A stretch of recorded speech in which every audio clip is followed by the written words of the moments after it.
اللہ تعالیٰ آپ کو مولانا انور شاہ کی کامل صحت آمین. حضرت کندھے پر رومال یا کپڑا دیکھنا سنت ہے. مطلب ہے کہ کپڑے تو ویسے بھی سنت ہے پہننا. آپ قمیص پہنتے ہیں تو کیا سنت تلاش کی آپ نے؟ آپ شلوار پہنتے ہیں, اب تو اور طرح شلواریں پیدا ہوئی ہے.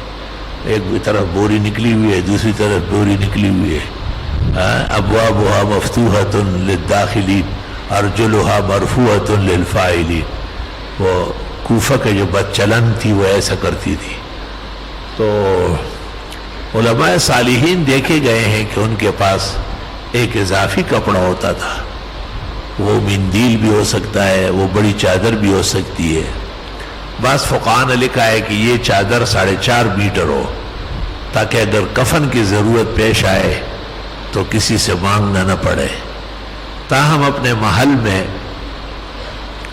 اس کا ثبوت موجود ہے. ایک عالم دین سے سنا ہے کہ مولانا مفتی محمد فرید صاحب, مفتی اعظم دارالعلوم حقانیہ کوڑا خٹک رحمہ اللہ, انہوں نے کسی درس میں کہا تھا کہ یہ کندھے پہ رومال رکھنا یا چادر لینا, اس میں 400 اخبار و آثار موجود ہے. 400.